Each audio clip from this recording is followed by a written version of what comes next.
Hello guys, I hope you guys are doing well. Welcome to my channel or welcome back. Hope you're having a beautifully sunny and blessed day.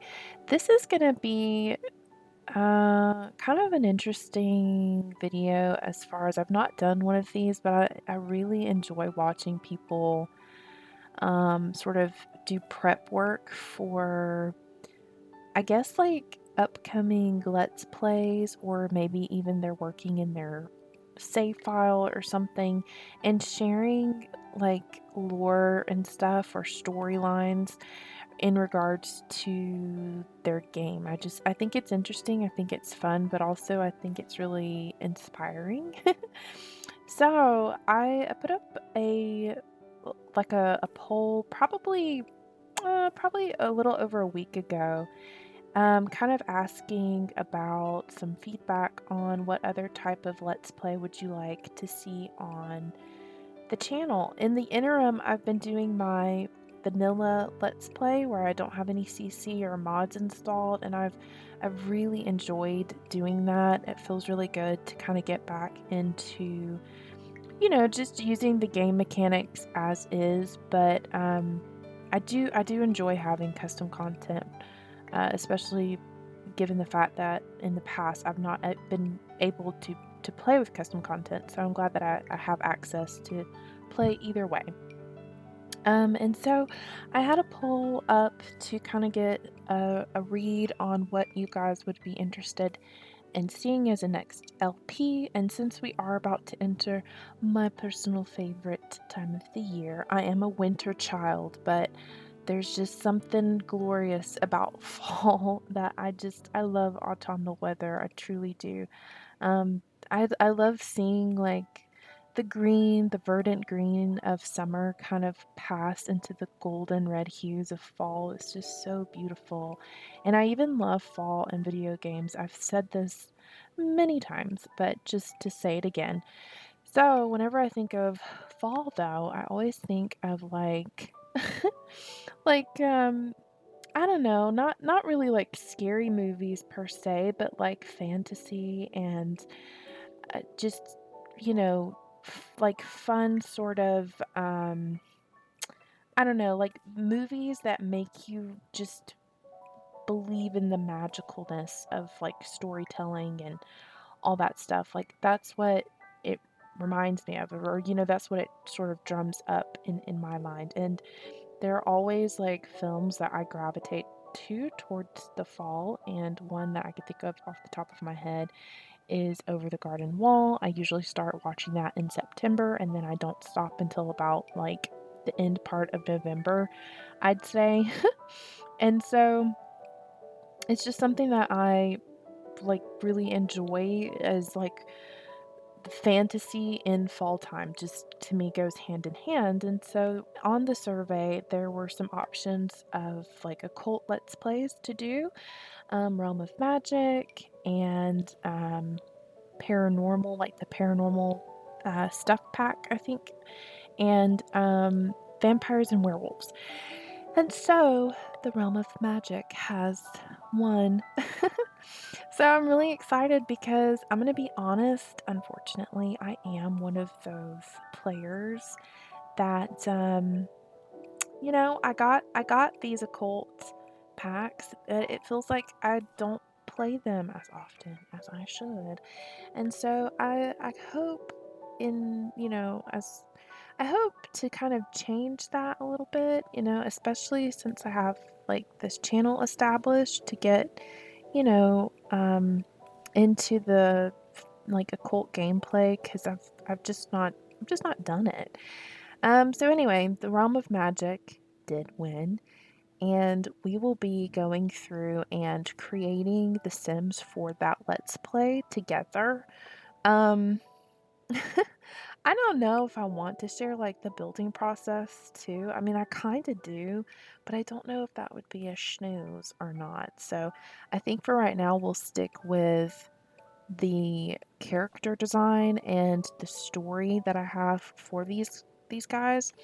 Um we'll just go through that, and if you are interested in seeing me rebuild Glimmerbrook, then let me know, and I could definitely I could squeeze that in and make that happen, because I don't imagine that this Let's Play will actually be ready until probably the first-ish part of September, if that. So, yeah.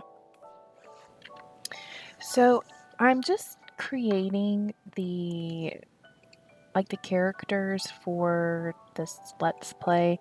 In the past, or at least the 2 Let's Plays that I've done thus far, have really focused on completing the aspiration of whatever the Let's Play is, about. And while that's still important to me, I don't want to necessarily skimp on not having a solid storyline for not just you guys to follow along with and enjoy, but also for myself, because I do think that it's important that and I know that I've said this before, but I think it's important that as the player, you're also enjoying the story that you are telling, and that it gives you something to kind of look forward to as you get into the game and stuff. So that's been something that's really important that I want to try to implement more of. And I think I think doing the very Veggie Legacy challenge, and even the vanilla LP that I've got, has really reinforced I need to have some sort of story to go along with my Sims to make it feel important, at least to me. Do you know that? Do you know what I mean? Anyway, for this Let's Play, I am gonna be calling it Bubbles and Brews. I guess it's technically a working title. It could change, but I sincerely doubt it. I think I'll probably keep it. I think I'll probably keep it, honestly, like that name, because I do like that name. So, Bubbles and Brews is the name of this series, and it's essentially about 2 sisters who run a potion shop in Glimmerbrook.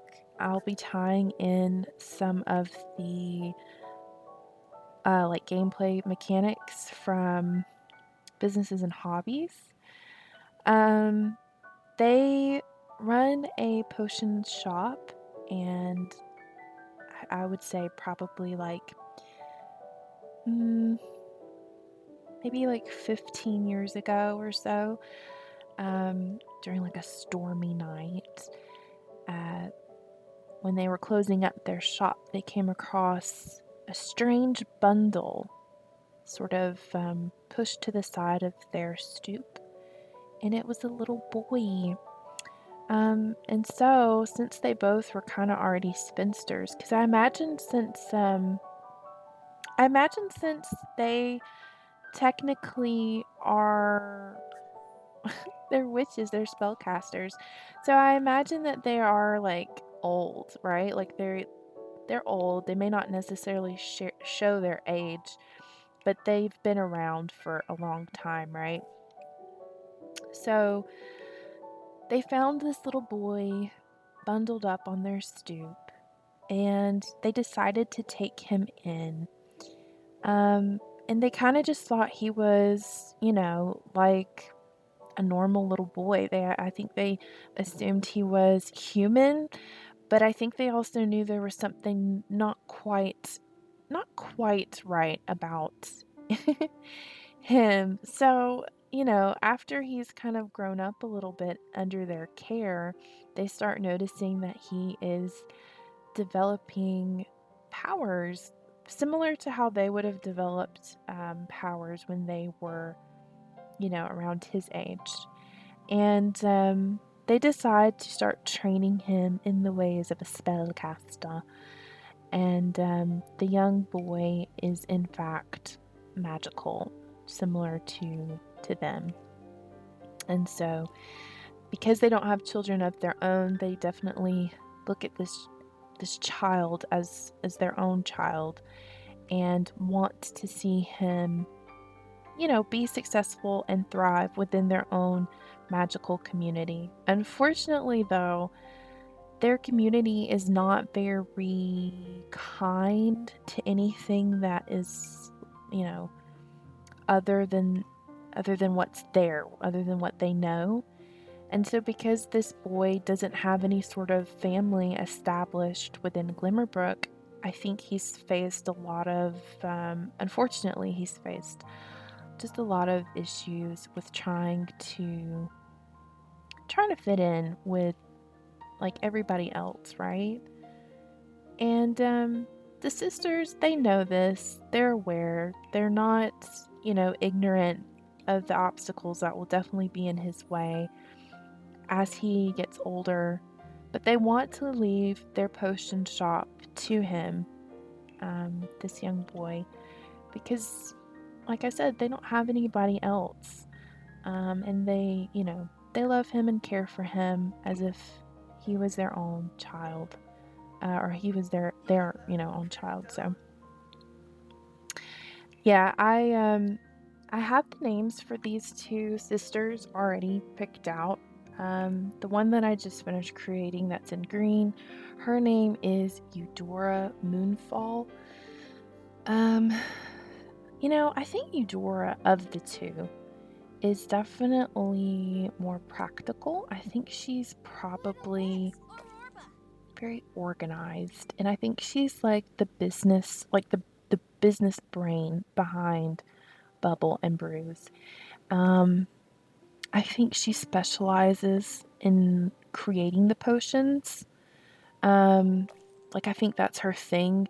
Not only is she like the administrative part of the business, but I think she's very good at making the product, so to speak.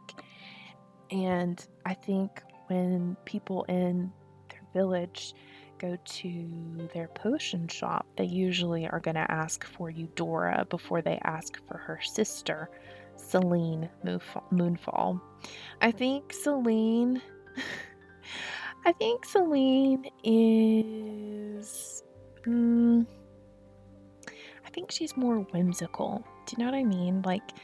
I think she's much more intuitive and experimental with her magic. I think she enjoys enchanting things and making unpredictable potions, like things that are off the wall. I think where Eudora would make something practical and that would help somebody, like genuinely help them, like maybe it would give them sort of a boost in working or something. Like maybe it would give them more energy or make them a little bit more efficient at their job. I think I think Selene would be apt to say, here's a potion that will turn you purple for a day, and you can basically taste, color, smell, sound, right? Like that's what she's about. That's fine. Nothing wrong with that. But yeah, I think she's just a little bit more off the wall than her sister. And fortunately for both of them, I think they both understand that they have strengths and weaknesses that the other, either has or doesn't have. And so I think instead of it being like a root of discord between the two of them to where it's like, oh my gosh, this is my sister, I can't, I think they thrive off of each other's differences. I think that's what brings them together, which I really like. I like that dynamic for them. But I think where, like I said, Eudora is just more practical and organized, I think she also has a bit of a reserved nature compared to her sister Selene. I think Selene is more warm and she's creative, but I think even with that, she's very reckless. Even at her age, she's very reckless. So I would imagine that when they found this little boy, who I've decided to call Arlo, I imagine when they found him on their stoop, Selene was like the first one to say, we have to take him in. Like, he's ours. Like, this was meant to be, and he was supposed to be here, and we just have to take care of him. And then I think Eudora would have been the one to be like, no, I'm sure he has parents somewhere, right? Like, kids don't just land on your stoop. So his parents have to be somewhere. Maybe he wandered off and he got lost, or, and I think Selene is just like, no, no, no, no, you don't understand. Like, this was meant to happen. He's ours. We have to keep him. So, yeah, I just think that's pretty much their dynamic.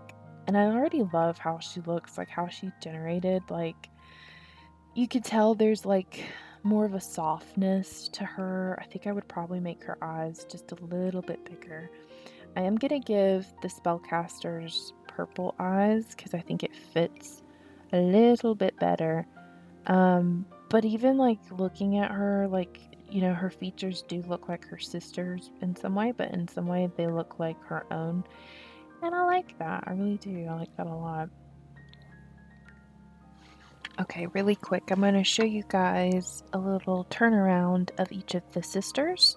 So just to recap really quick, this is Eudora Moonfall. Their outfits are pretty much the same, or it's going to be the same.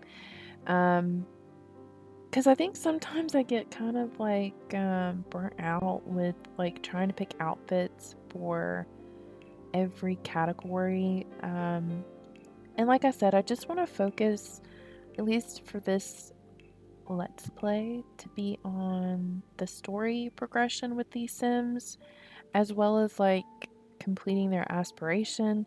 So I'm not really looking for it to be like a fashion show or anything like that. Nothing wrong with it, but it's just not what it's not what I'm trying to accomplish here.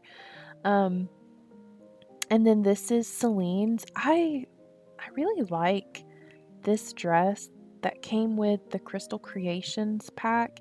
I definitely feel like Crystal Creations, at least the fits for it, felt like a overflow of maybe items they had intended for Realm of Magic that they just didn't put in there. So she's wearing this, and yeah, I think where she's blue, her sister is green. And I usually like to do that for my Sims, to incorporate a specific color, not too much, but just a specific color in their wardrobe to kind of signify, um, like that representation of them and whatnot. So now we're going to make Arlo. Arlo does have their last name. I mean, I would imagine that when they found him, I don't think that they had any sort of, I don't think he came with any documentation of who he was. I just think he came as he was, and they picked his name and everything like that. So he's properly adopted into their family. But it would be interesting as like a story arc, because I'll never know how many episodes my Let's Plays end up being. I think, when I first started the channel, I was thinking like, I need to be like consistent and like have like a full-fledged series and like seasons 1 and 2 planned out and all that stuff. And no, I think it's better to just kind of go with the flow of how you're of how you're feeling when you're playing The Sims, rather than try to, I mean, definitely try to pre-plan your gameplay, just, to have something to look forward to. But I think, I don't know, I think like just doing this in the right headspace, is also a good thing too, because you don't get burnt out, is I guess what I'm trying to say. I don't know. I definitely could see him being a clumsy spellcaster. I kind of like that, but I also think if he, maybe if he's like a genius or something, maybe that would fall into his favor as well. Like, I don't know. I'm kind of thinking of like a lot of anime characters that, like, My Hero Academia. Um, the main character for that, he kind of is like a lovable. He's not like a dunce necessarily, but like there's something about him that's just very I don't know, just like very clumsy and clunky and unsure, but like he's also very smart and very capable, and I think that's Arlo in a nutshell. I think that's Arlo. Um I forgot to go over their likes and stuff like that. Let me go over theirs really quick before we start creating Arlo. And as always, my dog is in my bedroom and he snores, so if you hear him, I apologize.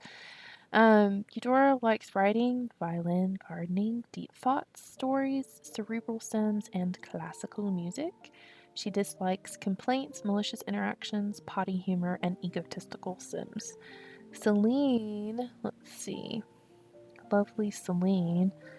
She likes gardening, gossip, discussing interests, discussing hobbies, family motivated sims, funny sims, and cottagecore music. She does not like malicious interactions. I think for Arlo, because I said earlier, like I feel as if all of the spellcasters have distinct purple colored eyes. I think in order for it to make sense that they didn't off rip know that he was a magical sim, he has to have something that kind of makes him special. Does that make sense? Like he has to have some sort of something that signifies he's magical. Do you know what I mean?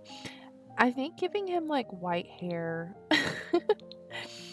I think giving him like white hair or something might be it.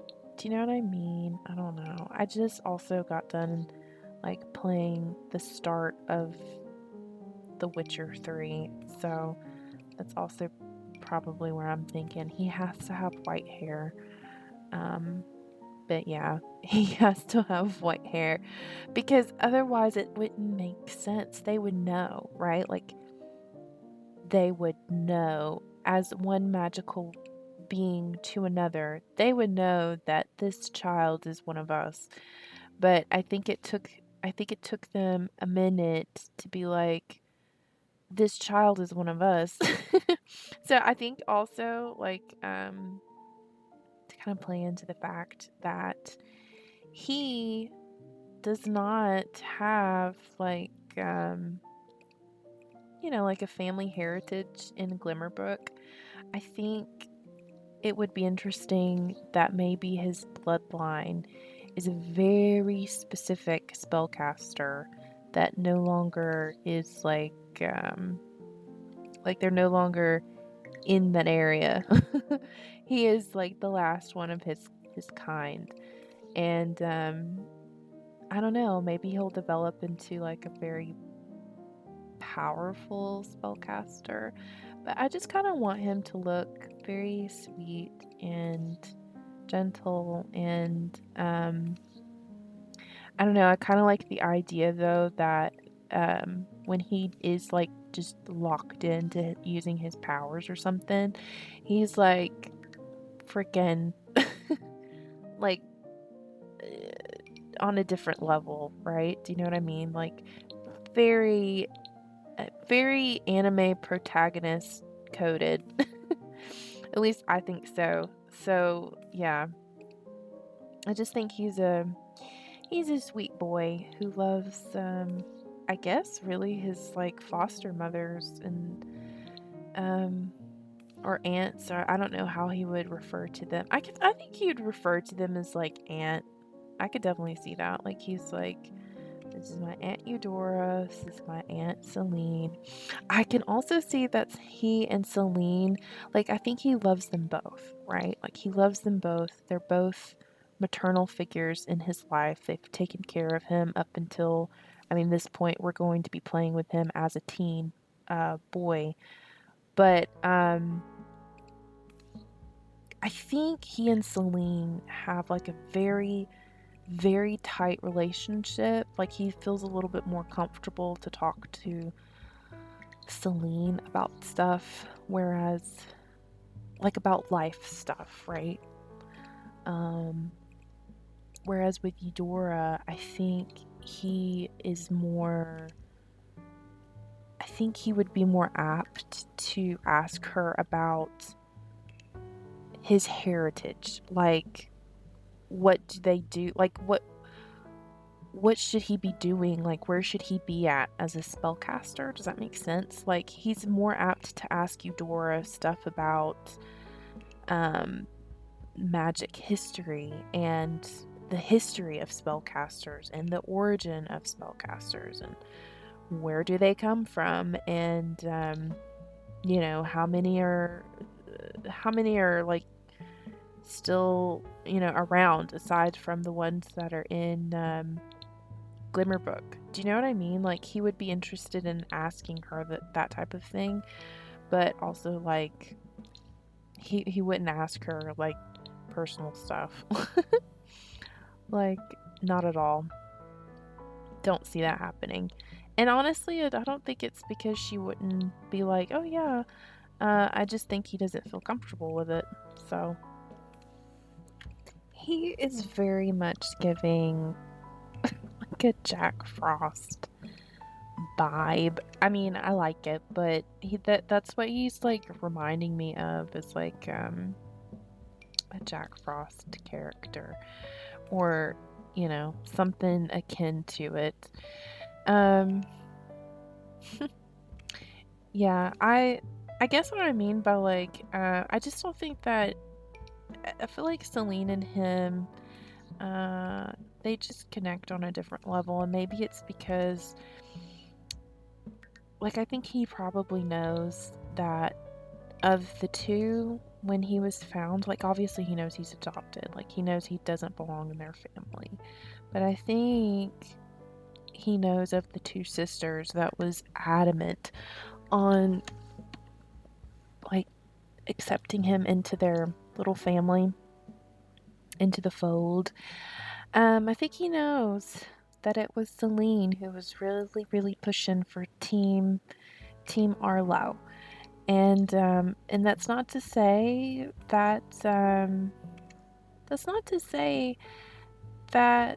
necessarily Eudora is was against it, but I think Eudora just really felt, well, I mean, he probably has his own family somewhere looking for him, right? Like he can't surely be just stranded. And so I think that was her thing. And I think she still feels like that, even though he's lived with them for so many years at this point. Because I imagine if they found him 15 years ago, he would have probably been around 2. So I guess, what is that math for him to be like 17 years old? So yeah, I think she's still even like, I'm sure his family is looking for him because he has to come from something very ancient and very much not around anymore. And so wherever he came from, his parents are looking for him. There's something kind of also like, I don't know if it's this skin overlay. I love it. I've not used it too much, but I love it. It kind of looks a little like the arcane art style. I don't know. Maybe I'm like stroking my own ego thinking, oh my gosh, I made this sim, but there's something about it that looks kind of arcanish, and I am here for it. I love it.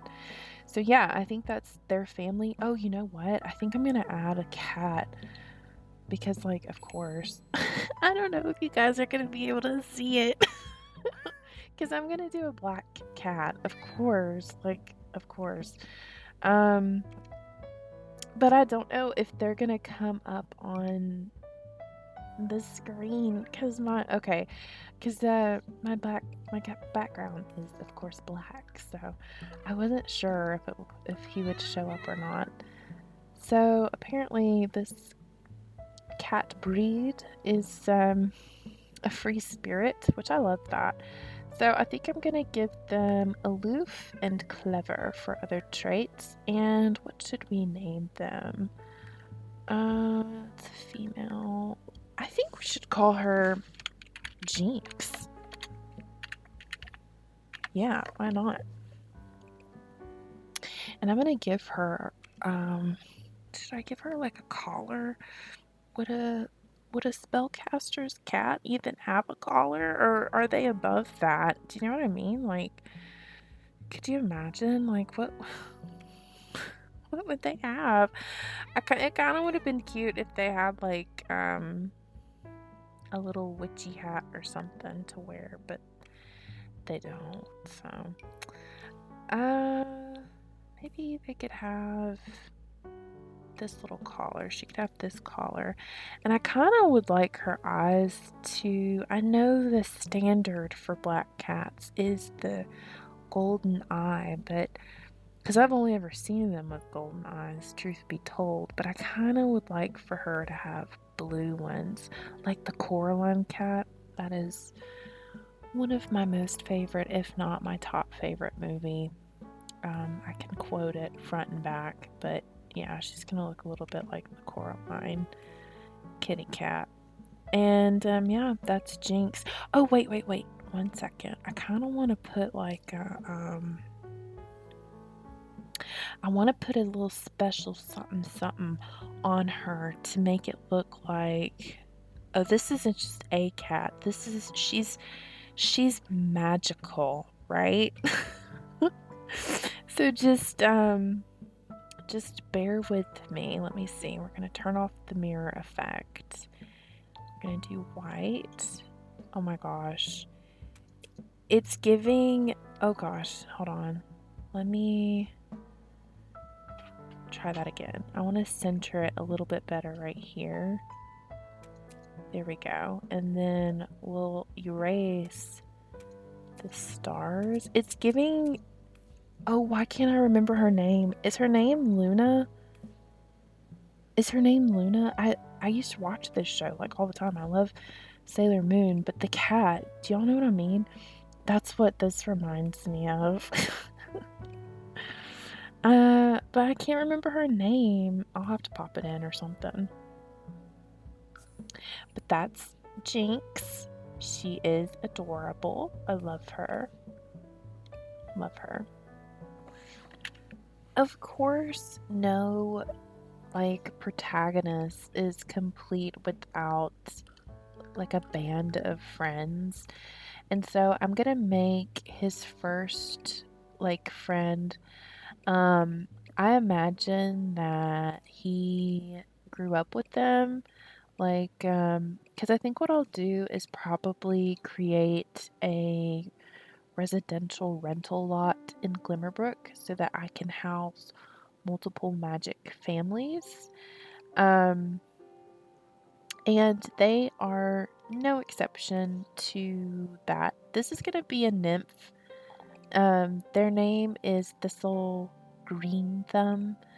And I think they have, I'm going to create a parent for them too. Because it just makes sense that if they're going to be a teen, I don't know why they're an adult, but they're going to be a teen. And I don't know, they're a nymph. So like, I guess technically it would be like a plant sim, but unfortunately, we can't just make occult plant sims in the game, like in CAS. So I have been just dying to use these lore skin tones from La Matisse. I did a little video blurb about these particular skin tones. If you are someone who purchased the Enchanted by Nature, I don't know, it may behoove you to go and take a look at these skin tones in case you want to use them. In case Enchanted by Nature didn't come with the variety, I don't know, I've not seen it. But this comes with such beautiful, very subtle, like magic skin tones. Like, are you kidding me? It's just so well done. It's so, so well done. They're just subtle and they don't feel oversaturated. Like, good golly, good golly. I do have like a default skin tone. I'm using, I think I still have Cocos installed by Missouri, but even with that on, it's still very saturated, very, very saturated. So, um, these skin tones, I think, just kind of, I don't know, I like how they look. There's like this interesting gradient going on that feels very natural in the face area here and then on the legs, like a nice natural blush that goes throughout the skin tone. It's just gorgeous. And then look at the ears. Are you kidding me? Like, oh my gosh. Okay, I'm gonna stop. But anyway, I'm creating Thistle. I think Thistle and Arlo have been kicking it for a while. Like they've been through it together. Because I think Thistle and their parent, I think they're both like new to the community, the Glimmerbrook community. I think this is kind of the first time that Glimmerbrook has had like nymphs living in the area. Like, unfortunately, I think it's one of those things where the local spellcasters are like, yeah, like a nymph family moved in, or I guess technically they're not a nymph because I think nymphs are associated with water, and so I think they are actually a dryad, right? I think so. I'll have to brush up on my little, is that like Greek mythology? But I'm pretty sure going to be a dryad, not a nymph. I'm so sorry. But anyway, I think, they are just not like, they're not usually in Glimmerbrook. Like, you don't find a dryad or really even a nymph all the time, right? So like, if you see one and they're like there to hang out and live, then I think the general consensus of all of the spellcasters is like, what the heck are they doing here? Do you know what I mean? Like, I can't believe they're here. So in my brain, I think the spellcasters as a whole, other than the Moonfall Sisters, obviously, other than Eudora and Selene, I think they're just a very closed off society that does not enjoy other occults other than themselves, right? Like, I think they genuinely believe they're they are the superior occult race or something. I don't know. That's so terrible. Not them having like a complex, but I think they have a bit of a complex. So it is what it is. But yeah, I'm excited for, because like I don't think that Thistle, obviously they're not going to be magical, and like I said, unfortunately I can't make them like be a plant sim in CAS, and I'm kind of against turning them into a plant sim in game. I hate to say that, but I don't think that I will do that, simply because they get spawned, any plant sim gets spawned this same hairstyle, and I hate it, and I don't want that for them. I really don't. And I kind of had hoped that when the little Enchanted by Nature came out, I was very hopeful that there would be a massive overhaul of the plant sim, like, life thing or whatever, and that wasn't the case.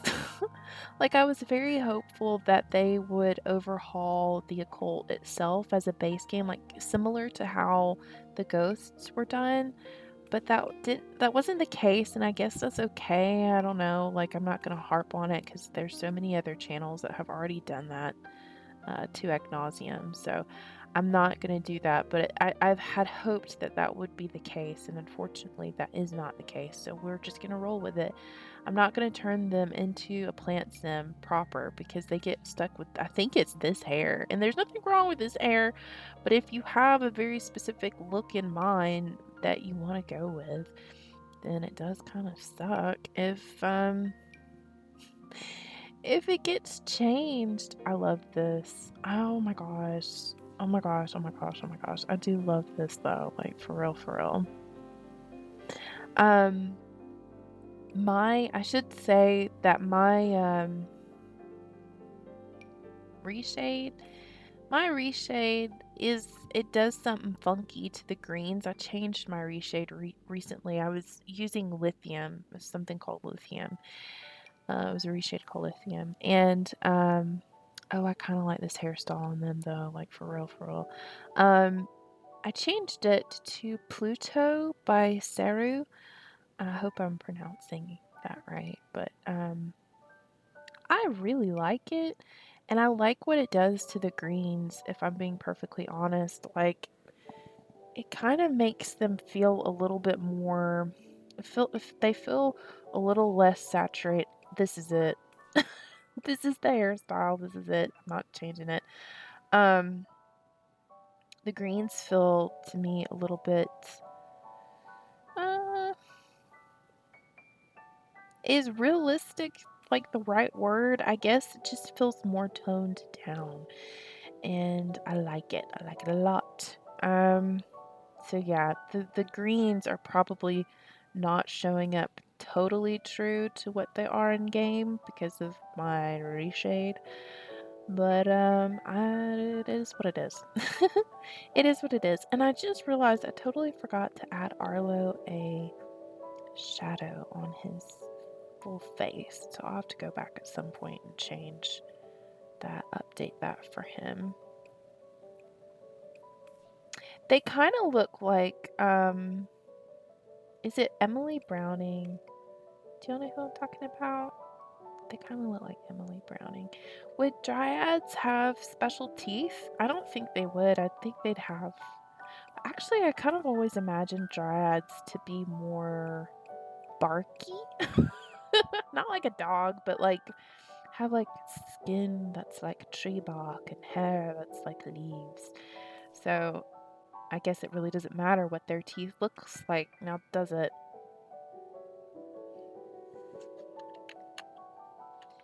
I'm working on Thistle's parent right now.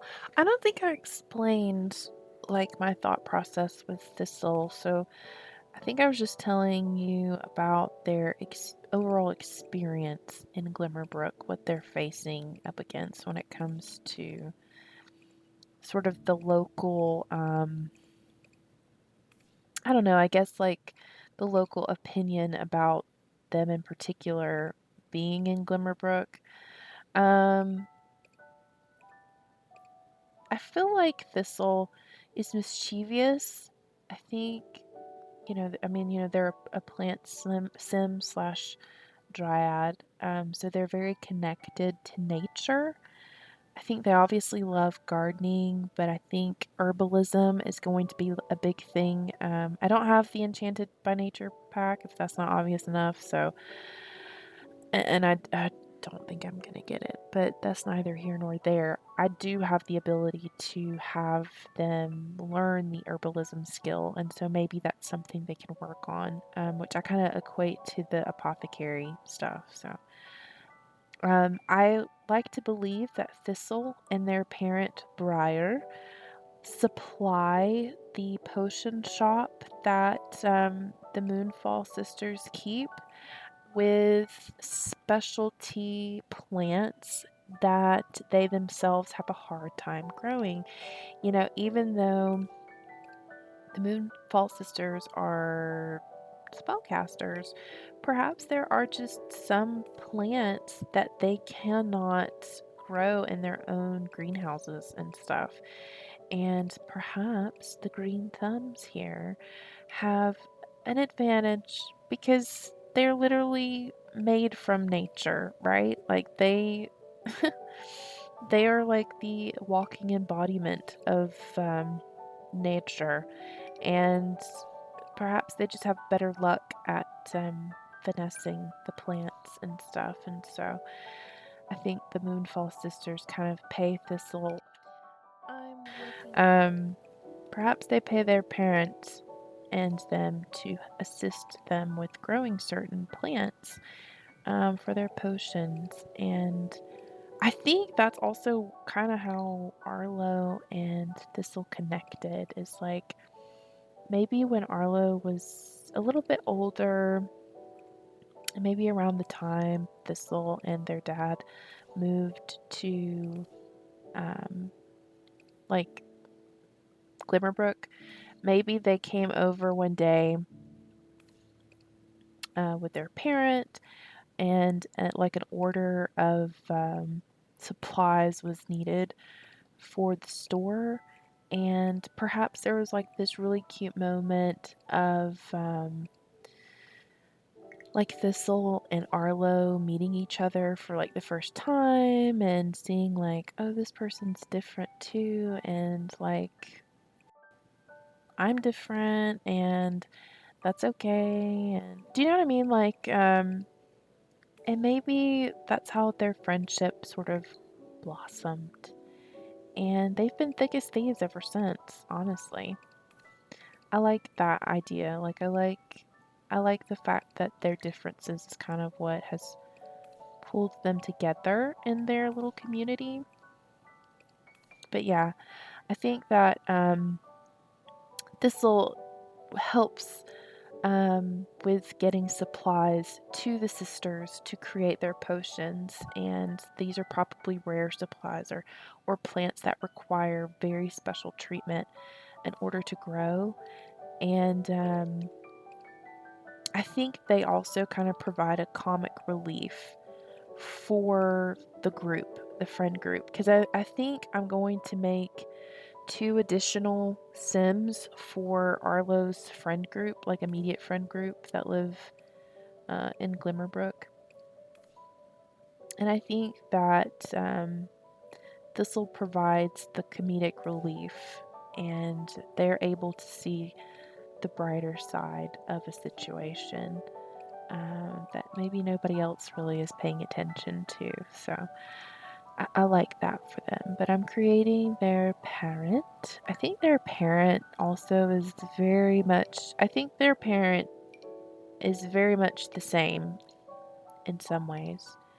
And in some ways, I think they're more of a tamed version of Thistle, if that makes sense. Very optimistic, very happy, go with the flow in spite of not being accepted, right, in the community of Glimmerbrook, but willing to work with the community and willing to try to understand like their thought process on not being, I guess, very accommodating to them and their child. So I think I think this is a much more mature version of Thistle, if that makes sense. Like still happy go lucky, but there's a sense of like understanding of like this is just how things are, and there's nothing that we can really do to change it. It is what it is. I like this hairstyle for them. I definitely am going to give them a beard though, because like why not? I have seen like photos and stuff of is it Spruce? Is it Spruce? I can't remember what his name is. Is it Spruce Almighty? Is that actually what his name is, or is it something else? Correct me if I'm wrong. But he's so cute. Um, I like I like Spruce Almighty. So this is reminding me of. But also there's something about Briar that kind of is like a what is it, like a fawn, like Mr. Tumnessy? Is that just me? It's giving kind of like a Mr. Tumnus fawn vibe. I'm here for it though.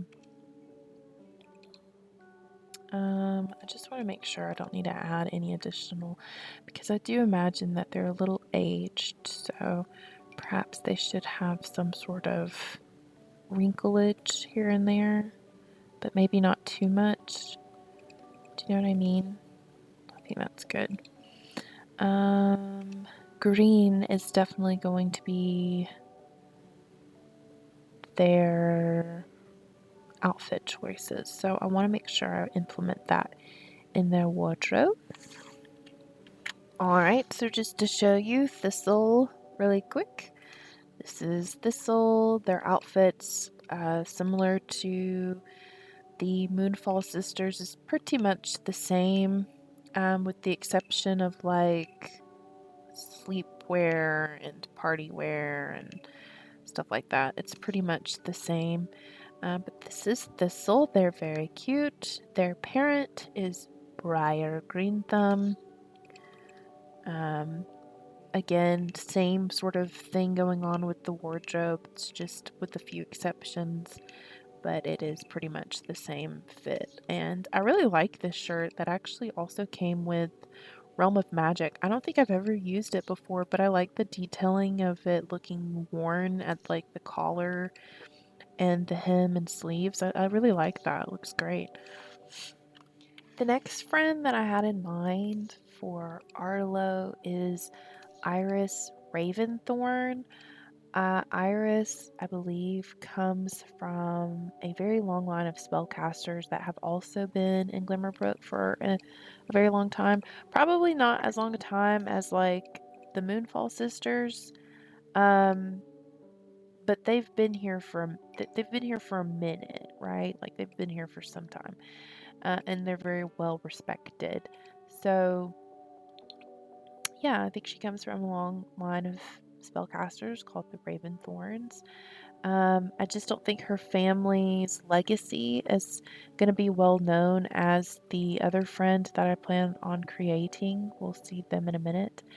But her ancestors, I think, were often accused of like dabbling too close to curses and like shadow magic, like mischief magic, I think is what they call it in this game, in this DLC. But like in terms of Harry Potter, she would be like in the dark arts. Like her family focused a lot on the dark arts, and so with that sort of reputation, it's kind of stained the Raventhorn name, especially amongst like other spellcasters. So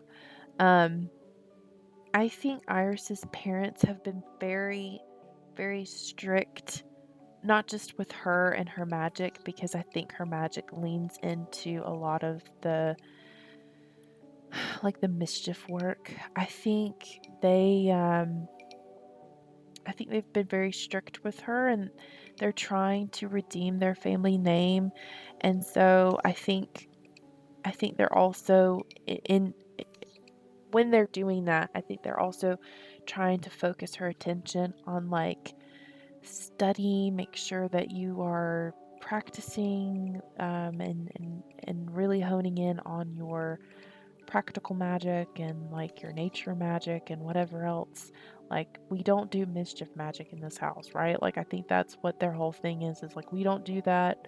We're never going to do that. So don't ever practice it. And so she does have the overachiever and bookworm trait. She very much is like going to be Hermione Granger coded.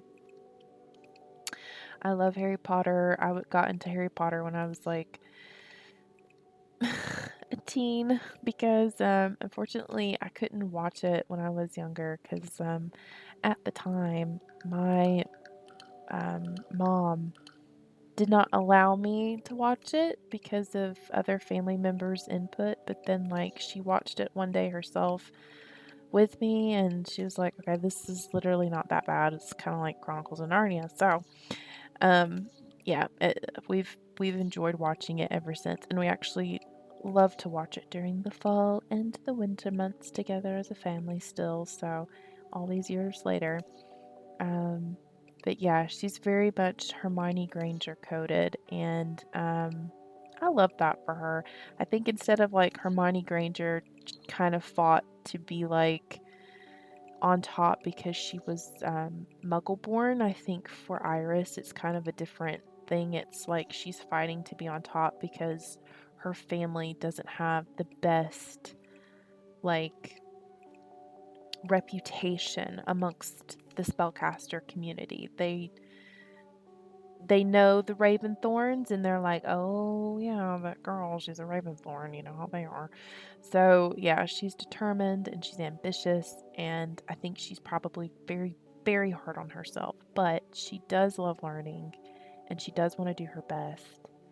And I think when it comes to her and Arlo's friendship, it's a relatively new one. Like, I think they're newly friends, and like I think their friendship is a new one and still kind of growing, and they're both still kind of trying to learn about the other. Maybe they both attend like the same. I want to try to create like an actual school, also using like the businesses and hobbies, and I'm gonna make like a professor, sort of spellcaster that helps these kids hone in their magic, because I can't imagine that like Eudora and her sister Selene have all the time in the world to help like Arlo hone in his skill, right? Like they have a shop to run, and that's kind of like the whole gist of this let's play really, is they have Bubble and Brews to run, and so they can't always be looking in on what he's doing. So there needs to be somebody within the community that can lend that hand to help the younger generation of spellcasters learn about like their skill and stuff, because I like to imagine that the other world where like the big school thing is in the realm of magic is really meant for the adults. It's not really meant for like the children and the teens. They can't go there yet. They have to be like a young adult. It's almost like college instead of like an actual school or something.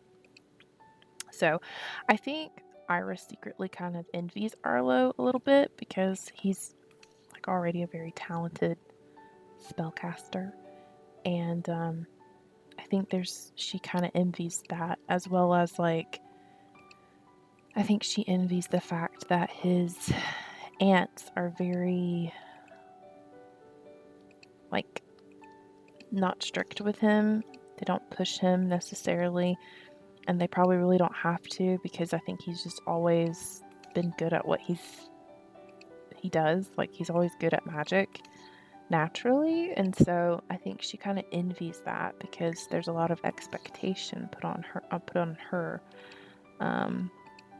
And so I think she wishes that she had that with her family, but that's okay.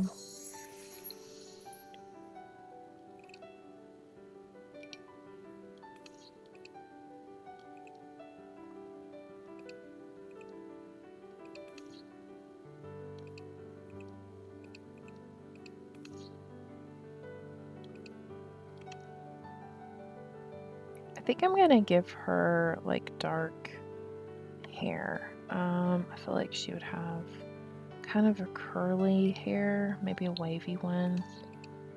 I do like this one. There is something kind of Wednesday Addamish, but like make it not Wednesday Addamish about this hairstyle that I really like. But also I don't really use it a lot. Like it's not one that I gravitate towards. I do like these ones too, the braids, but I kind of think her mom would have that. I'm gonna make her have like two parents. And I think I'll probably give that one to her mom. That's one of my favorite hairstyles. Like a go-to one.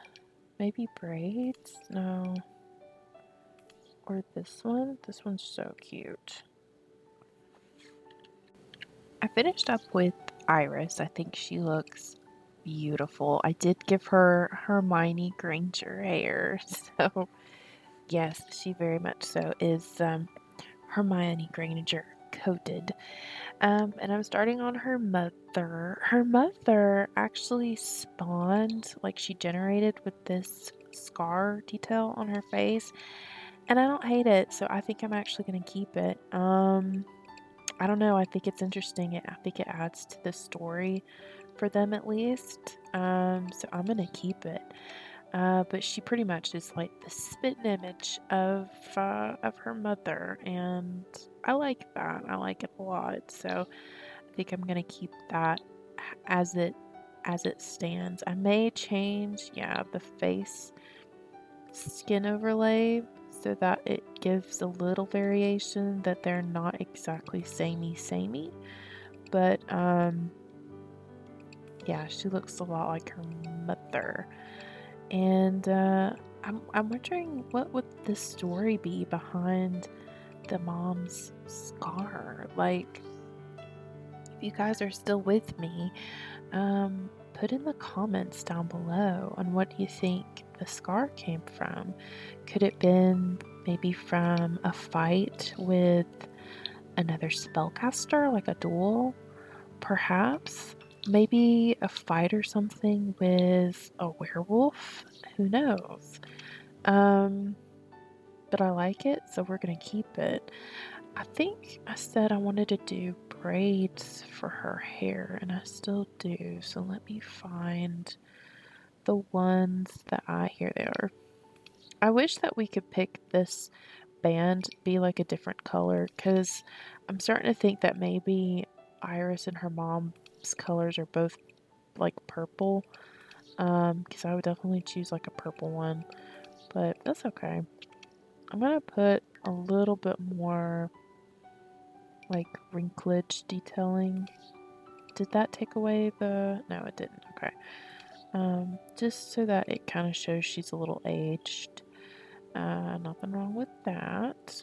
But I want it to at least show that she's got some... She's seen some years, right? Like, she's not... Even if she is a spellcaster, I don't think that she would be the type to... Like, I don't think she's vain. I don't think that she would be the type to be, like, trying to alter her appearance to make herself look younger. But I will say, the next friend that I make for Arlo, I definitely see his parents being that type to do that type of stuff, to do that type of magic, to make it seem as if they're younger than what they really are. I would definitely see that friend's parents doing that sort of thing. So I just think that she's just naturally whatever. Like, she's like, I'm a mom. I'm a mom, and I've lived for a very long time, and I'm fine with how I look. It's not a big deal, which honestly, good for her. I don't know how I would actually dress her. I was thinking about that when I was dressing Iris, because I dressed Iris in like this Crystal Creations. Again, Crystal Creations coming in clutch with the fits, because I didn't get it, but now I get it. This beautiful ball gown from the My Wedding Stories, but she's purple. She's very purple, so she's got a lot of purple fits going on, with the exception of her winter wear. Unfortunately, this really beautiful, like, cloak thing didn't come in a purple swatch, which is surprising because purple is such a magical color. Well, actually, I guess this is kind of purple, isn't it? We'll use this one.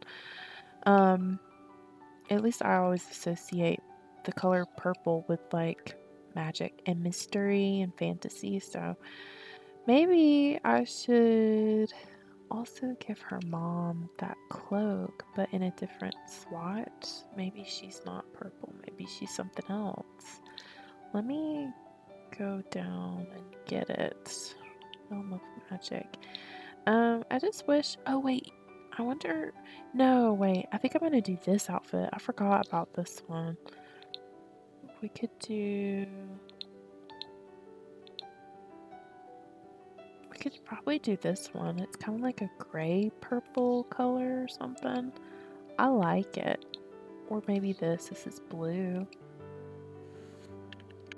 I do want to make the distinction, because I just realized that I started describing the Raventhorns as like a respected family within the spellcaster community, and while they are, and while they don't necessarily have the best reputation, because I think in the past, like I've said, they just have dabbled on the wrong side of spellcasting. You can be a renowned individual, but not many people still like you. I mean, we see that every day. IRL, so I definitely wanted to make that distinction that while they're a well-known family and they still are a very respected family, and I say well-known within the spellcasting society. I don't think in Glimmerbrook, I think they probably had to move to Glimmerbrook to kind of get away from the what's a good, like the talk, I guess, like the talk. Um, I think they still are held at a, at an arm's length because of their past. So I think for them, their family is just trying to redeem their name and sort of, sort of like redefine who the Raventhorns are. And I really like that for them. I will say for her father, his name is going to be Zachariah Raventhorne. I think he's very severe compared to Iris's mother. I think he is very strict just in general. Like, he wants everything to be just right. He wants to look good in front of the spellcasting community, and he wants there to be like a level of, I guess, like compliance. Does that make sense? Like, he wants to make sure that his family is represented properly within their community. Now that they've moved to Glimmerbrook, and he's trying to sort of ingratiate himself within the Glimmerbrook community and sort of rub elbows with, I guess, the elite spellcasters. So he has kind of a difficult relationship. I did put it to where he has a difficult relationship with his wife and his daughter, even though he loves them both very, very much. I just think that it's kind of hard for him to separate the need to look good in their community and also like balance, but I still have to be like a good parental figure for my daughter and a loving husband to my wife. So I think he's having a hard time um, like separating those things out, and hopefully he'll come to terms with, it doesn't matter like what your past is, and it doesn't matter what people within your family have done years and years ago. What matters is essentially what you do with your own like individuality, your own actions, or however you want to say that. That's what's important. And so hopefully he will be able to overcome the need to try to, I hate to say impress, but essentially impress the spellcasting community. So I wanted to make that distinction because I realized that could be two conflating descriptions of this family, but yeah, I think it makes a little bit more sense if I put it into that perspective. But all in all, I think he's a good guy. Definitely someone you would want to have like on your side. Do you know what I mean? And I do think he cares like about the general well-being of his family. It's just he's having a very difficult time trying to separate his image with just being like a family man. I think he's kind of lost touch with that. So the last family that I'll be making for Arlo's friend group, and I say family, but like technically a friend, but obviously they have to come from a family, are the Callahans. Now, the Callahans, in my mind, essentially, I think they essentially were the folks that started Glimmerbrook. I think the Callahans have been sort of dubbed by the Glimmerbrook, like the general populace or whatever, that they were the ones to basically fund like the settlement of Glimmerbrook. Like their family has a very long, rich history here. They're very wealthy. They are respected, not only within the Glimmerbrook community, but just amongst spellcasters in general. And they are snooty. I think y'all are getting the vibe that most spellcasters, at least in my little world, are quite snooty. And I think they just have a superiority complex. But the Callahans definitely do. Because I think they look at themselves as like almost like pioneers of the spellcasting communities, where maybe they broke away from living in the magic realm to settle in Glimmerbrook. And who knows, maybe they were like the catalyst of having other small, like I would imagine that Glimmerbrook is not the only magical town that spellcasters reside in, right? One could argue that they could live in other occult worlds, but I think I like the idea too, fictionally speaking, that there are many Glimmerbrook communities that house spellcasters. Obviously, they wouldn't be called the same name, but I like the idea that they're they're not the only like in like magic community, but they were the first to break away from living in the magic realm where spellcasters like come from. Do you know what I mean? Hopefully that makes sense. But Sebastian, who is one of Arlo's friends, I like to think that they probably started their friendship when he was in his preteens. So he's not necessarily known Arlo as long as, like, say, Thistle has, since they were children, but pretty much near it, right? Like, I mean, when you're a preteen, you're still a child. I mean, you're a child regardless, but like, I think they didn't start their friendship until he was a little bit older. Um, and I think the two kind of connected just because Arlo is, like I said, I think he's an exceptional spellcaster, and I think Sebastian sees that. And I think Sebastian is probably the only one in his family who doesn't have, like, I think Sebastian is like the type of character that while he does know that he's like privileged and he comes from like a long line of spellcasters that have done great things, i.e., settle Glimmerbrook and fund it, and who knows, maybe they have other, you know, awesome things they've done in the past. I think Sebastian is probably more like, it's not really a big deal to me, like, I don't care.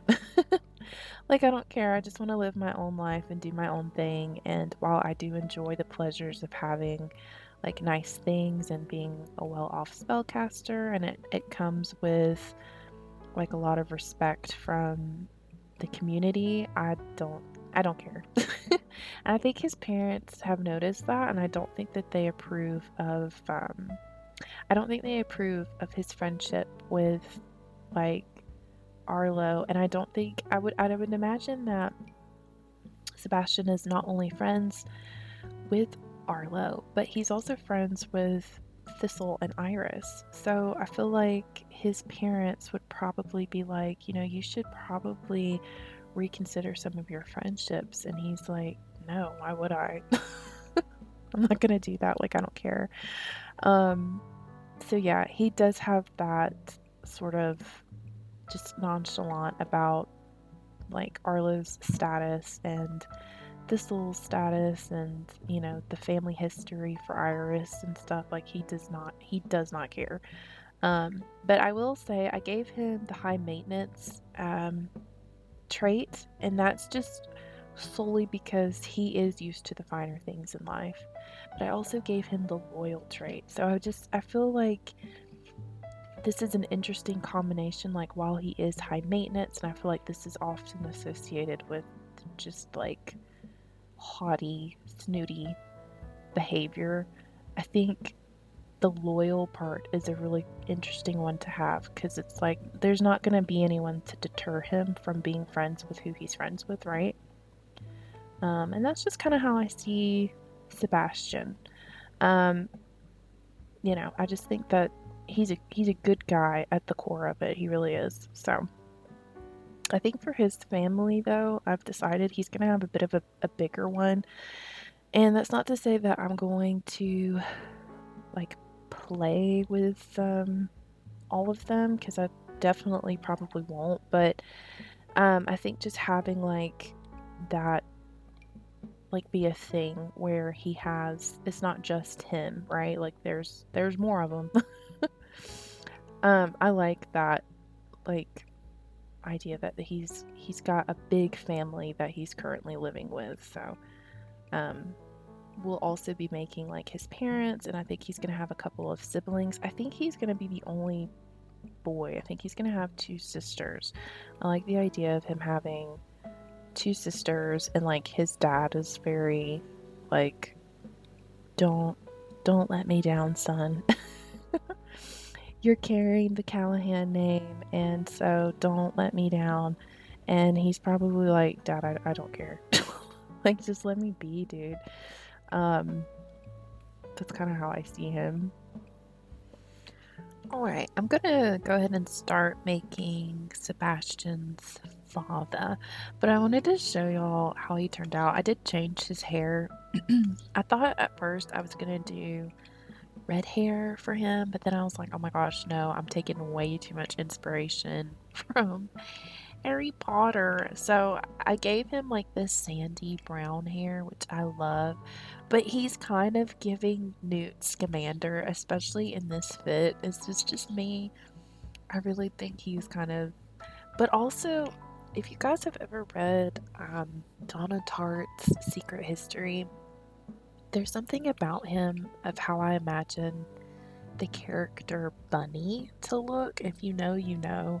But this is kind of how I imagine Bunny looked in that book. So, yeah, he's kind of like a Newt Scamander character meets Bunny from the Secret History. So, that's him. I'm going to go ahead and create his father. Like I said, his name is Alaric, or is it pronounced Alaric? I don't know. Um, but I gave him the self-absorbed, snob, and family-oriented traits. Like I said, the Callahans are like the who's who of magical society. And so I would imagine that both of his parents are going to have the snob trait, because they all, after all, the Callahans. So it just makes sense that they would be a little bit on the, just like the snooty side of, you know. And to be honest, even though they are, I don't think that they're necessarily, like, they're not, they're haughty, and they're kind of like snobs and whatnot, but I still think they have like a certain for the community outlook, right? Because if their family is the ones that kind of set up Glimmerbrook for like an alternative place for spellcasters to live and go between the magic realm as well as, like the normal whatever. I imagine that there's a level of like they want to be there for their, not just for their community, but also for non like magical or occult beings. Like I think they want to sort of bridge that gap, but they also are very still stuck in their own ways of thinking. So I think while they are for helping their fellow spellcaster, I think sometimes they get kind of a little too caught up in like the politics of stuff of their world. And so maybe that's why they're like with their son, like it's okay on the outside that, we make it seem like we're, you know, accepting and whatever, but like you don't actually have to follow suit with it. And I think Sebastian is like, no, like I want to be like I just want to be a good person, a good well-rounded person, and I don't want like the politics of our community to deter me from having friends that are different and in a different status situation than what I grew up with. I think that's important to Sebastian. But yeah, Alaric, I hope, like, what I would like to see transpire is that Alaric essentially kind of opens up more to like other families and I guess beings, for example, like Thistle and their family. Like he's more open to like accepting them. Does that make sense? Um, yeah, I don't know, but what I do know is that they will be living in a big old house. um, I'm not entirely sure on how I'm gonna end up doing like the overall like I'm not sure how I'm gonna do the overall builds of the worlds of Glimmerbrook. Like I definitely am gonna have to think on it, like how I want to map everything out. But yeah, if you're still hanging out with me whilst I am creating these Sims, drop a comment and let me know if y'all are in fact interested in seeing me sort of. I would definitely edit it down some so that I'm not like boring you, but like just to share like the process of rebuilding this for this particular let's play. I do enjoy like seeing other folks story build, especially like I know this isn't live, but it's pretty much as live as you can get. I usually just cut out like a bunch of filler words that I use, like and and like, but this is pretty much just free flowing out of my head. So I love seeing creativity like that from folks that are, just creating their stories and just vibing and stuff with their sim. I think it's really fun. It's engaging to watch. And if you wanted to see something of me like rebuilding the Glimmerbrook community, I'd be more than happy to do that. Otherwise, I think I'll just start at some point recreating Glimmerbrook with new builds and whatnot, and yeah, just like populating the world with probably a few more spellcasters. I don't know. And Glimmerbrook is a very, very, very small world. So I definitely don't want to bombard it with too much. But at the same time, I really want there to be like a large range of spellcasters available for, particularly for Eudora and Selene to have come into their shop. And also, like I said, I do want to create like a school sort of system. I'll make a professor maybe he wanted to work in the like in the magic realm, the college that I was referring to, where the sages are. Maybe at one point he either was a sage or perhaps he was trying to become a sage, and unfortunately he just didn't get the job. And you know, he just has kind of spent his time tutoring the youth of Glimmerbrook because maybe the population is growing, and with that there's like people who don't understand, like their parents are having a very difficult time with trying to run their own lives and like train their children, so to speak. And so maybe this professor is just, you know, willing to help, you know, the families kind of hone in their kids' magical potential or something. I don't know, but I definitely want to create a small business because I know you can use, like, I know that you can use magic and stuff for like small business activities, and so I think that would be fun to do, to try at least. And yeah, just like have a teacher that is there and available to tutor these kids so that they're not burning things down. Also, I think the vibe for the Callahans, specifically for I don't know, does this feel a little magician-y? It does. Specifically for Sebastian's parents, I think they're very traditional. I mean, like I said, I think these folks, I think the spellcasters live a little bit differently in terms of like the length of their, like how long they do live, and so maybe perhaps they're used to like a different time in history, and some of them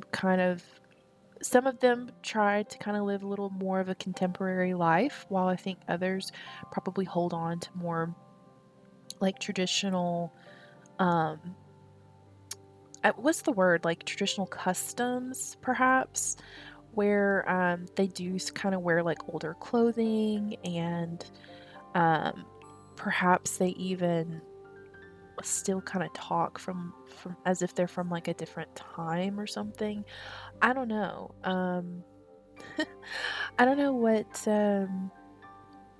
the situation for that would be, but like some try to be a little bit more modern while others still cling to that. I think a good example would be Eudora and Selene, because I'm gonna have them wear witches hats, and I think I may have a few more wear that too. But I think the witch's hat is sort of an older, um, like it's not modern. Like nobody wears those anymore, right? So I think I like the idea that they still are like clinging on to that, and so they still wear of it in spite of it being out of fashion.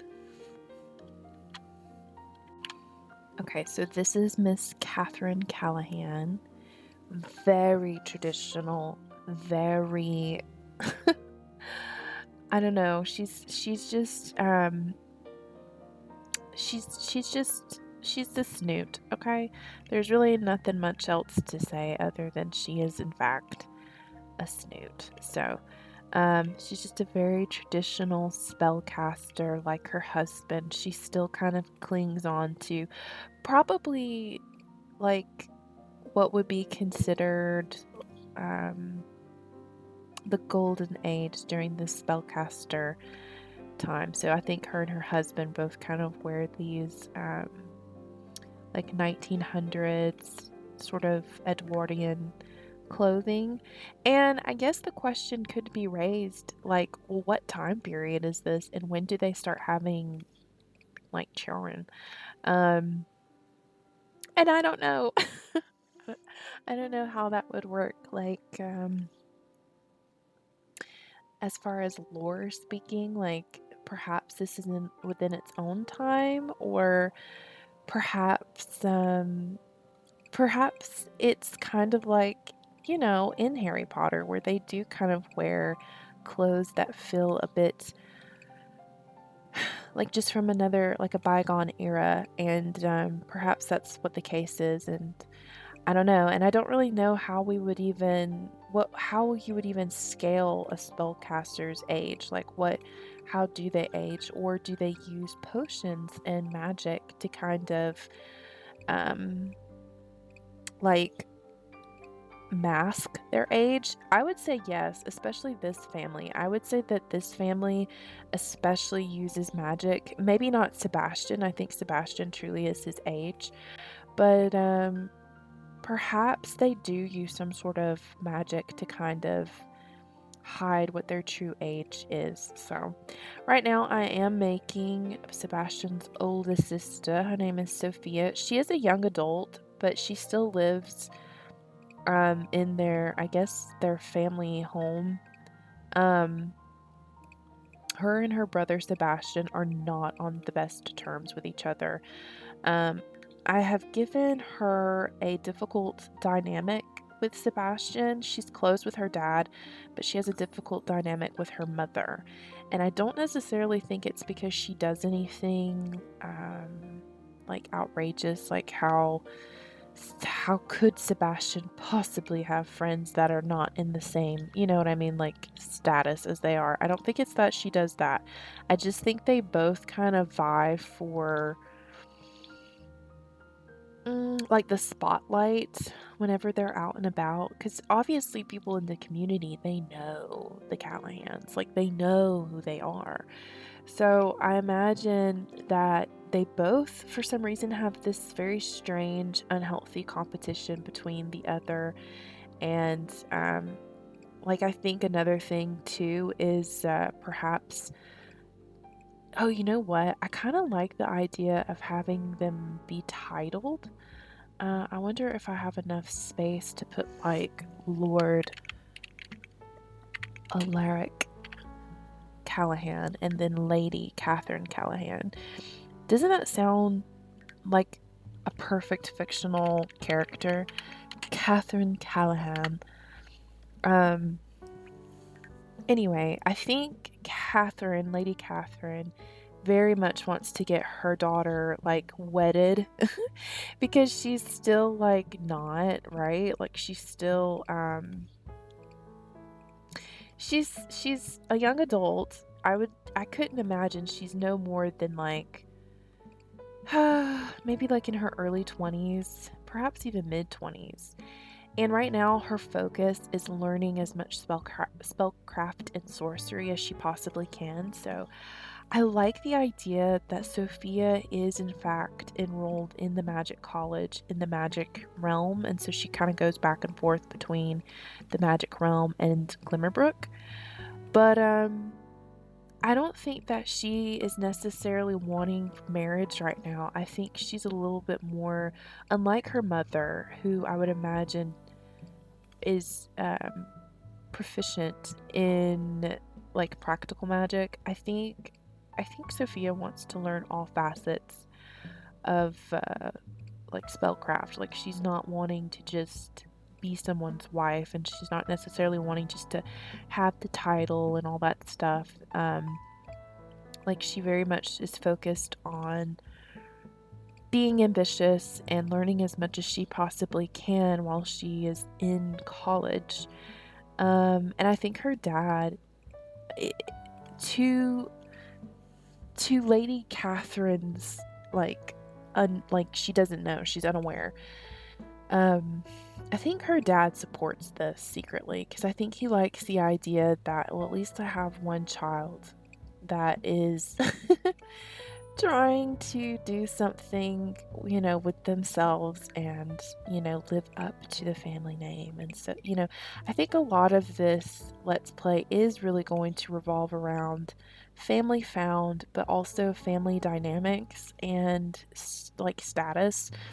Um, and I'm really excited to explore that. I mean, I know there's only so much you can do, and I'm not going to put in any sort of mods or anything, so it'll all just really be based off of storytelling. I'm just going to use what I got and go with the flow. But yeah, I think he is proud of the fact that Sophia has taken it upon herself to really try to master magic, and live up to the family name.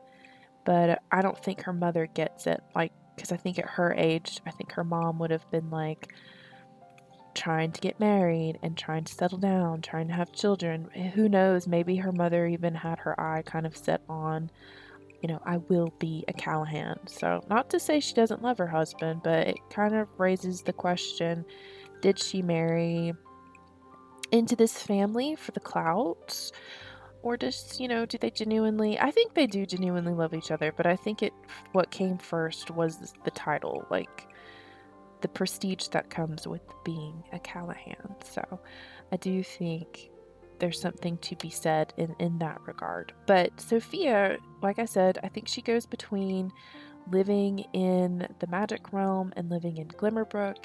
And you know what? I don't even know how this would happen or how this would work, but I kind of like the idea that maybe she got a little thing for one of the sages at the college. Do you know what I mean? Like maybe they're having some sort of secret like love affair. Not that any of them are married. I don't think any of them are married, but I kind of like the idea that she go in there to study, right? But she also be studying something else. I finished up creating Sophia Callahan. I did change her hairstyle because I kind of think that she tries to appear much more mature than what she actually is. And I completely forgot that this dress was available. It is so lovely. I may use it for another character, but yeah, I think she just tries to appear a little bit more older than what she is. She has very neutral tones in her wardrobe. I think she looks a little bit more academic, which again kind of feeds into the story that I have for her specifically, but I think she's so stunning. She's very pretty, but she also looks very mean. So we just have one more sister to complete in the Callahan family, and we'll be finished with this family. But I did go ahead and add a cat because I'm pretty certain that you can make your pets into familiars if you have the cats and dogs expansion pack, and then pair it with the realm of magic. So we have I call them orange cats just because I am ignorant when it comes to cat breeds. I'm a dog girl through and through. Not to say that I don't love cats, and we have cats, but they're just tabby cats. So I am completely ignorant with with cat breeds, and this is called, I hope I'm saying it right, an oxy cat, Aussie cat. But her name is Hex, so I think she's very cute. I love orange cats. I think they're I think they're usually considered pretty mischievous, and so I like that. Um, but anyway, this is the youngest Callahan. Her name is Sylvie, and it looks like she got the squeamish trait, so love to see it. Oh, look at her beautiful nose. Oh, she's so cute. I'm not gonna change that at all. She has her sister. Well, I guess technically she also has like her dad and brother's nose. I think the nose, the Callahan nose, is gonna be a thing. Like, it's a defining feature amongst the family. The Callahan nose. Um, but yeah, I think she looks so cute already. She kind of just has a very she do be having like the sad Victorian child look to her, doesn't she? But that's okay. I mean, I'm kind of going for that actually when it comes to at least this particular family. So I don't mind that. But I wonder what kind of hairstyle I'm gonna give her. I kind of want her to have freckles, but I don't know if they'll show up with. No, not really. Let me take this, I'm gonna take that off. Probably do a different face overlay for her. I think it pulled the face overlay that her sister has. And while it is very, very pretty, I think I'm gonna go for something a little bit different. This kind of looks very similar to what she had already, so I think it should show up the freckles. Yes, and it does. I'm also gonna give her full body freckles. I'm sure her mama is like, "Don't go out in the sun, Sylvie. Your skin is going to blemish." Like, I'm sure she's like that. Like I said, when I said these folks are very traditional and just literally from a bygone era. They really are, you know.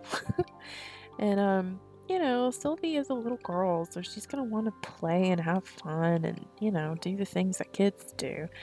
I don't think that Sylvie is quite aware of her station. Like, I think she knows she hails from a very important family, but I don't think it's been pressed upon her as much as it has been for her older siblings. Like, the importance of being a Callahan and what being a Callahan means in Glimmerbrook. And I just don't think she's gotten to that yet. That's not to say, though, that it's not in her future, because I'm sure it certainly is. I think her mom is definitely going to let her know, like, look, there's a level of decorum that you need to kind of have, and as a Callahan, you know, you're going to have expectations. So, was there any realm of magic clothing that came for children? I don't even know.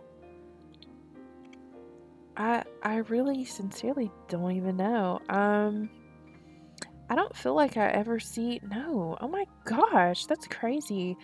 And I mean, you know, now that I think about it, I don't think there is any children in which is crazy. I don't think there is any children in the realm of magic, which is interesting. While I love the design of this dress because it feels like it fits, do you know what I mean? It it does feel very costume-like, so I don't think I'm gonna use it, but I love this. Have you guys ever seen my interview? Like, is it my interview with the vampire, or is it the interview with the vampire? Is it Anne Rice film? Is it? It's a film adaptation of an Anne Rice book, and this always reminds me of the little girl that's played by Kirsten Dunst. And yeah, I don't ever use it. I think I've probably used it for like a costume, perhaps. Um, but I've never really used it for anything else.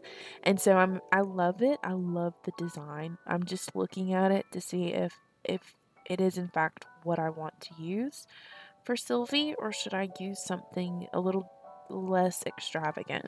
Do you know what I mean? Like something like this.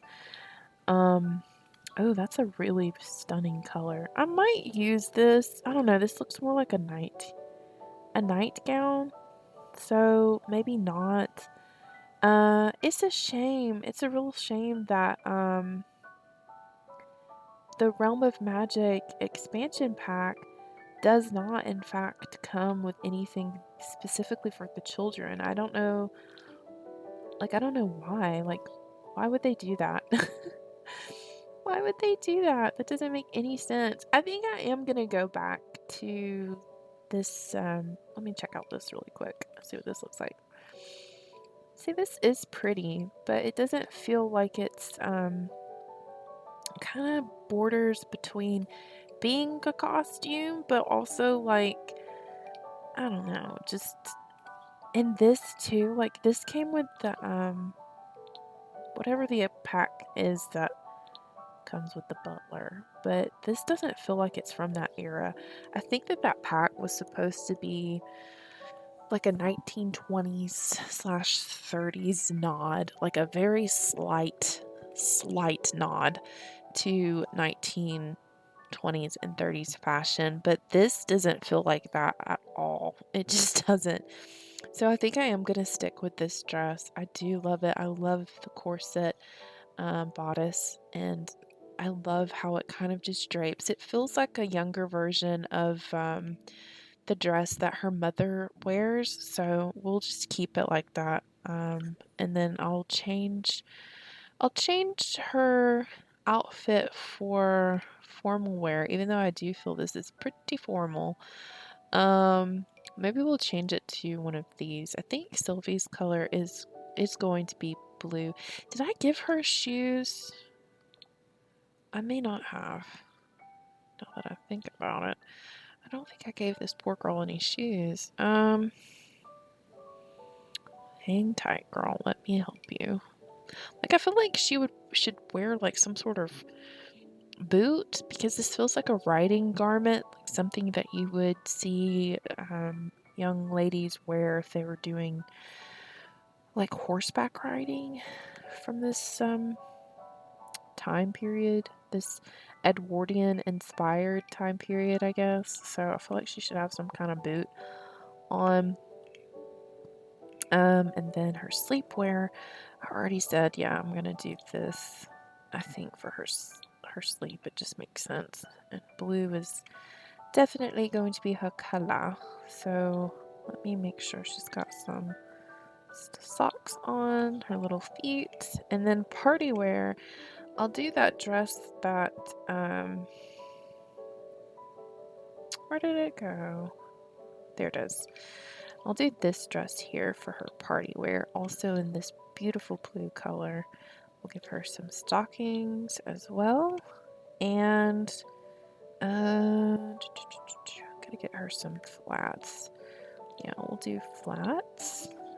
Stunning. Maybe I should give her, no, I mean, you can't even see it, so I was gonna give her stockings too for that, but no. You know, this kind of makes me wish I had gotten the life, is it life and death or is it life or death? Let me know if you guys have that expansion pack. I've kind of been sleeping on getting it. I don't know why.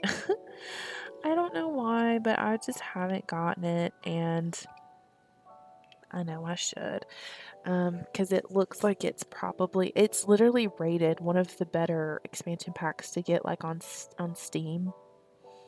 Um, so I am aware that it's a good pick, and I just haven't gotten it yet. So should she wear this for winter time, or should I actually give her a proper like a proper winter wear?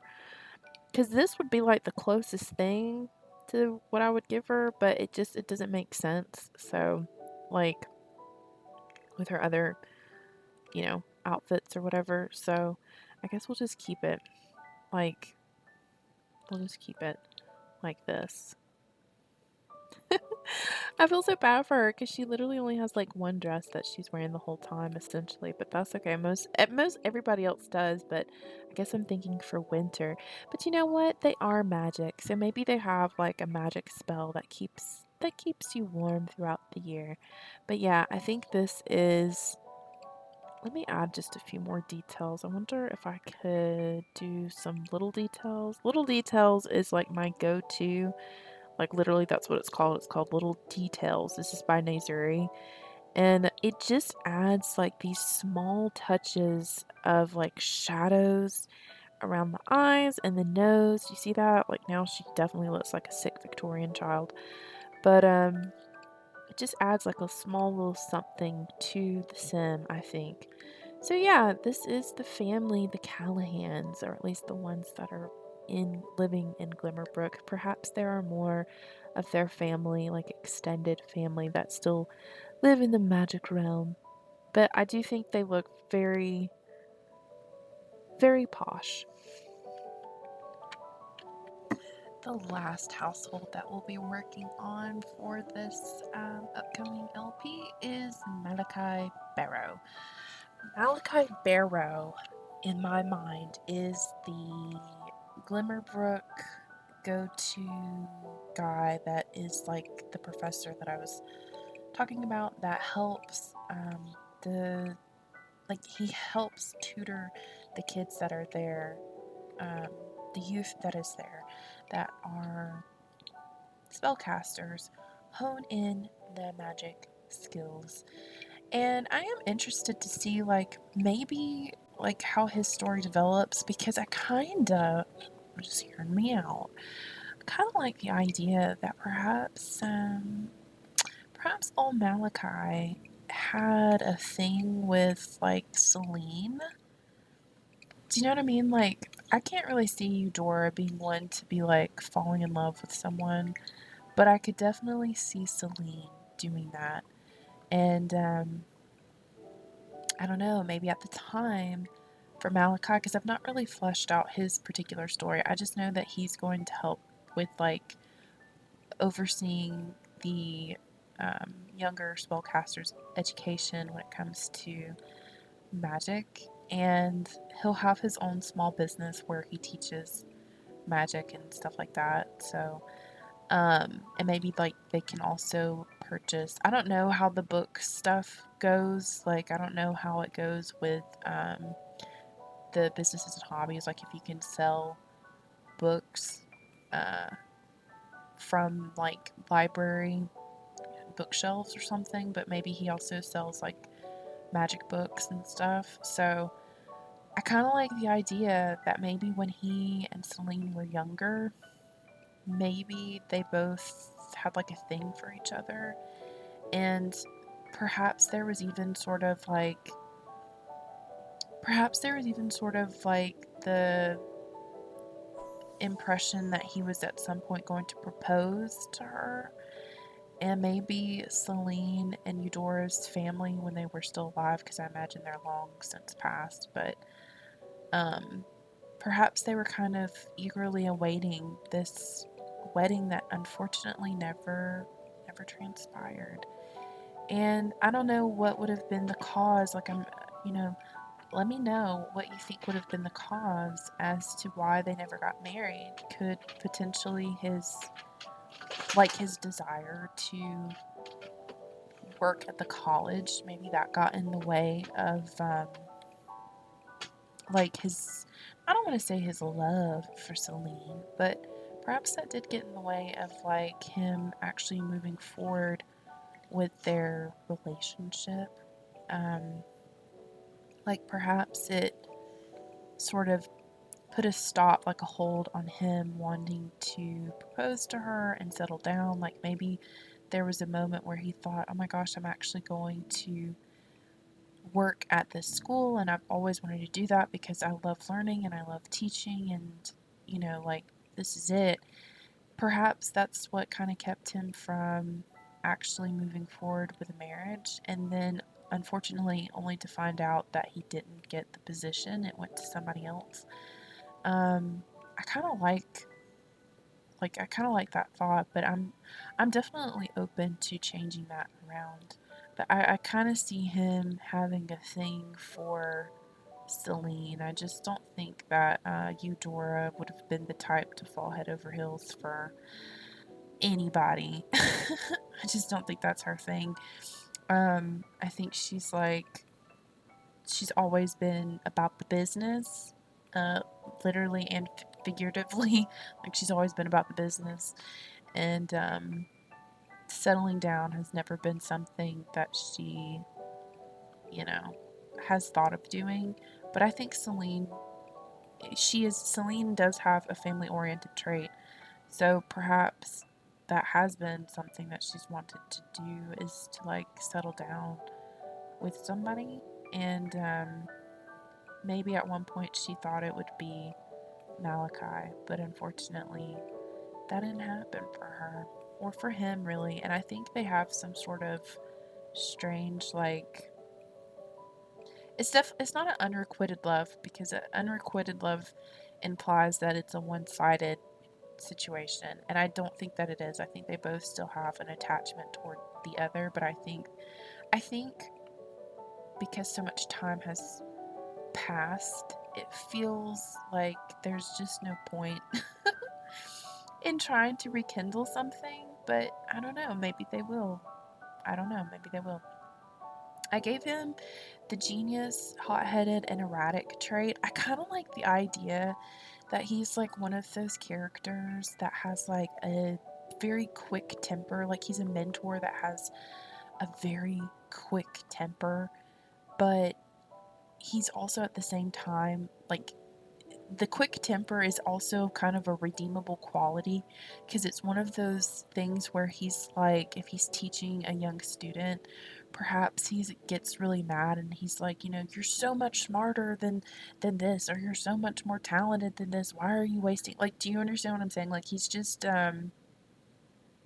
he gets angry, but it's like a lovable angry, like, oh my gosh, I can't stand you, I love you so much, like that type of thing.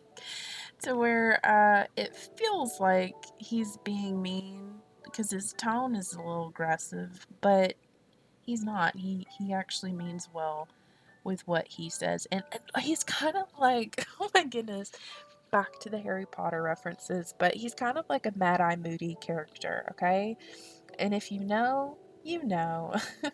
But I imagine that Malachi is like a Mad Eye Moody character, where he's a little scary, but he means very well, right? Like, he's not a bad guy. He's just got some anger issues, a few anger issues.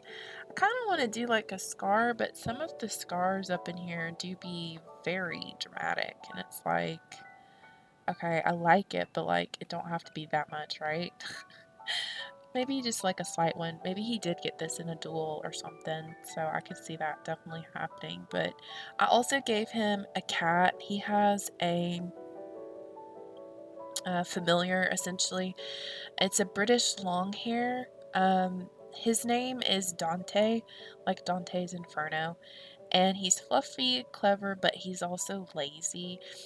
I kind of like to imagine that these cats can talk, like actually talk like people. I mean, I know that they can't in the game, obviously, but I like thinking that maybe Dante and him have a very, like, bantery relationship. Maybe even, like, perhaps Malachi saved Dante or something from, ending up in, like, I don't know, deceased. Perhaps he saved him from that plight, and ever since they've been just, kind of thick as thieves, but it's like a love-hate relationship. And yeah, I think that's kind of the vibe that I get from them both. And it's like, ugh, it's like they love to hate each other, but they also still love each other or something. Do you know what I mean? I never noticed that this beard here kind of does something strange. Do you see that?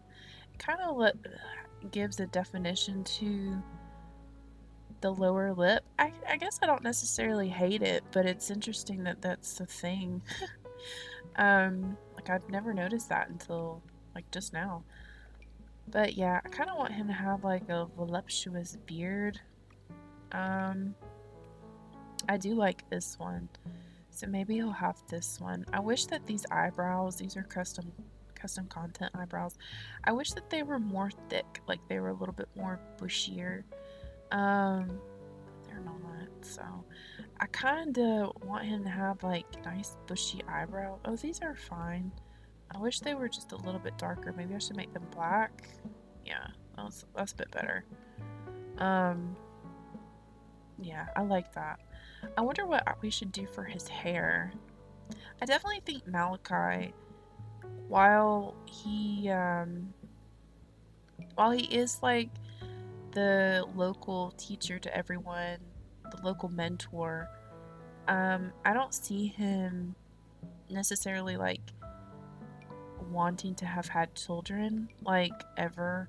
I mean, even if something does happen between him and Selene, I mean, obviously they're both kind of a little too old at this point to have kids, but I don't still see him as I don't see him as being one to want to have children, but he does get along with children. Does that make sense? I think he feels like maybe he had like a lot of expectations put on himself when he was young, and perhaps that kind of deterred him from wanting to have kids of his own, and so he's just like, no, I wouldn't make a good dad. But like, he would make a good dad. Do you know what I mean? It's like that kind of thing. It's like, no, you would make a good dad. It's just you're being hard on yourself. Come on. But yeah, I think he's gonna be a very interesting character. And I wonder who he lost his job out to in like at the college. Do you know what I mean? I do plan on redoing the sages because I don't actually like how they they look. I don't think that they were true to the Realm of Magic trailer. You can correct me if I'm wrong because it has been a minute since I've actually watched the trailer. Sometimes I do like to like rewatch Sims 4 trailers to just kind of remember like what it was supposed to be from when they came out, or you know what the vibes were. And I don't think that they stayed true to the sages that they had like on the trailer, from the trailer. I think they changed them, or else they completely forgot what they were even doing when they made the trailer versus when the game actually dropped. And it's not the same, like, it's not the same folks that's in there. I think Morgan Ember is the same, but I think that's it. I think the other sages are not. So I think I may try to lean more into what the actual like game trailer for this DLC, what those sages look like. I think I'll try my best to recreate them. But I do wonder perhaps who he was up against when it came to getting his like a job at the college, the magic college. Um, is his name Silver Sweater, the Silver Sweater guy? I wonder if it was them. I don't know, because I feel like Malachi would probably specialize in like I feel like he would specialize in practical magic, right? Like I think that's his thing, but he obviously is very good at all the other forms of it. But that is his thing. Um, and maybe he lost out to the Silver Sweater guy because I think he's the one that does the practical magic. I could be wrong. I could be telling you a falsehood, but I think that's who he lost his opportunity to, which kind of sucks because maybe he was depending on like, I don't know how currency works in the magic realm, but I would assume they still need to have some form of money. I mean, or some sort of barter system because like the sisters obviously have their shop, and then there will be other shops too that I'll incorporate. So they obviously have some form of money, you know, going on. And maybe Malachi was looking at this as a good opportunity to get even more money up so that he and Selene could get married. Do you know what I mean? And then it didn't happen because I don't know, maybe he was really down on himself about the whole situation with her and just was like, there's no use. She's not gonna want me because I'm broke. I'm a broke joke, so no, she's not gonna want any part of that. But that couldn't be further from the truth. I don't think Celine's like that. But yeah, I think this is gonna be Malachi.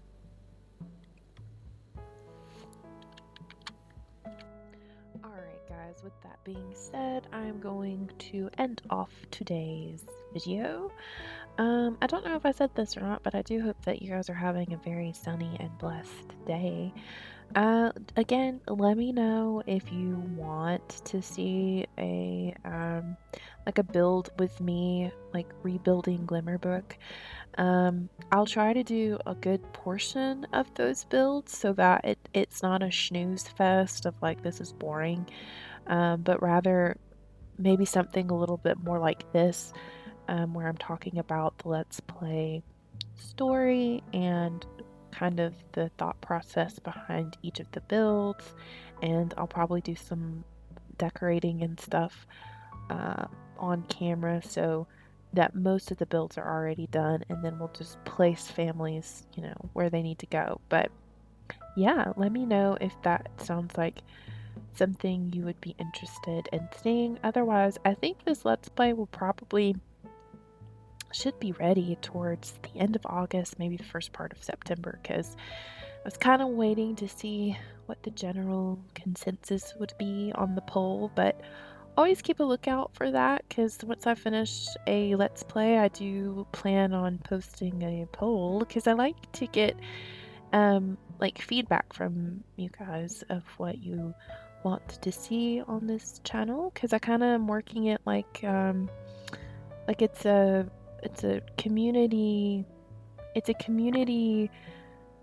channel that I want to have your input, and I want to know what you guys want to see, and like, it's a dynamic sort of thing going on. So there will be plenty more survey polls in the future in case you missed that one, because at this point it's probably not available to vote on. So but yeah, with that being said, I hope you have a wonderful day, and I shall see you in the next one.